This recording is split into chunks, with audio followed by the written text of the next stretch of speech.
C'est pour répondre à l'invitation que le musée d'Orsay a fait à l'Opéra de Paris que ce projet s'est monté. À cette occasion, Aurélie m'a demandé si j'étais intéressé de faire une chorégraphie.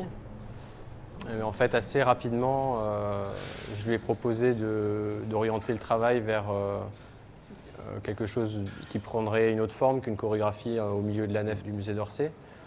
J'ai éprouvé très vite l'envie de proposer au moins quelque chose qui prenait plusieurs formes en même temps, en fait, que ce soit des installations sonores ou des installations vidéo qui font appel à la chorégraphie.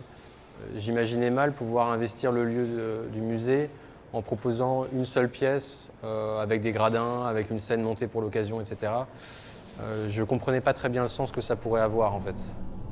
L'opéra, c'est juste de l'autre côté de la Seine, on est à un quart d'heure à pied. De juste transposer la scène de l'opéra ici, ça n'avait pas de sens pour moi. Donc j'ai commencé à m'intéresser à l'œuvre de Degas, puisque c'était à cette occasion-là qu'on était invité. Et je me suis aperçu qu'il avait un regard presque de type documentaire sur ce qui se passait à l'opéra à son époque. Et finalement, j'ai eu la sensation qu'en fait, il avait une forme de déconstruction. Il accédait à plein de choses auxquelles d'habitude le public n'accédait pas, en tout cas que les abonnés. Et je me suis rendu compte qu'en fait, il n'y avait pas de danse dans les tableaux de Degas. Il y a la vie de la danseuse, il y a le travail de la danseuse, il y a le corps après l'effort, le corps avant l'effort, la préparation, le geste qui se finit et qui est en train de retomber, il y a le geste en train de naître mais qui n'est pas abouti à la position académique. Mais strictement, la position académique telle qu'elle est décrite dans les livres n'apparaît quasiment jamais, à 2-3 exceptions près.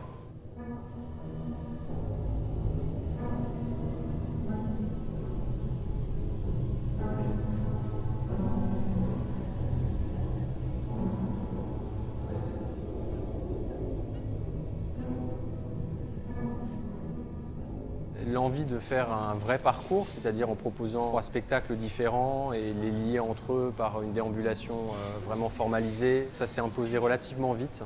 Le choix des lieux s'est aussi imposé par rapport à la thématique en fait. La salle des fêtes pour moi c'était un espèce d'écho assez étrange au foyer de la danse, de par les dorures, de par les lustres, etc. Et je pensais que c'était important d'avoir un lieu qui de lui-même évoque l'opéra, on va dire. Donc ce lieu, on l'a investi assez vite dans le projet. Après, j'étais assez interrogatif que Degas passe autant de temps à l'opéra finalement. Qu'est-ce qu'il y trouve? Pourquoi il a tant d'inspiration dans ce lieu-là? Et ce que je ressentais, c'est qu'il n'avait pas un intérêt énorme pour la danse en tant que telle. C'était pas l'œuvre dansée, c'était pas la chorégraphie qui l'intéressait. Et pour autant, c'était pas non plus la danseuse comme on peut le dire. C'est quelque chose d'autre. Je crois que, enfin moi, ma conviction, c'est que c'est le mouvement qui l'intéresse. Le mouvement et le théâtre. Au départ, peut-être plus le théâtre et petit à petit, de plus en plus le mouvement. En passant un peu par la couleur aussi, la couleur des spectacles, je pense que ça l'a intrigué aussi à un moment donné.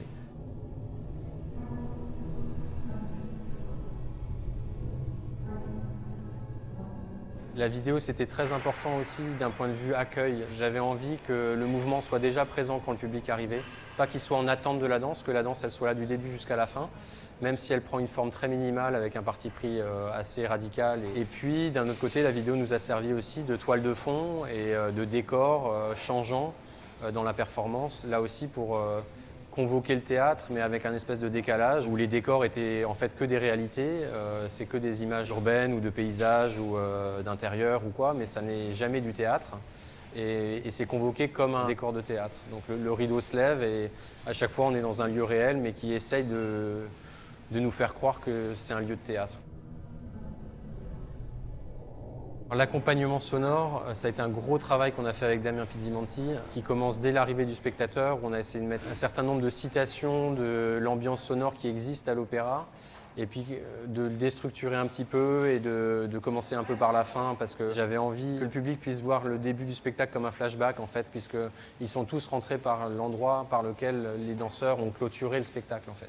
Et donc j'avais envie, finalement, en utilisant les applaudissements d'accueil, que a posteriori, ils puissent les comprendre comme un espèce d'échange entre les applaudissements qu'ils ont la gentillesse de nous donner en fin de spectacle et finalement le fait que nous aussi on est redevables qu'ils viennent au spectacle.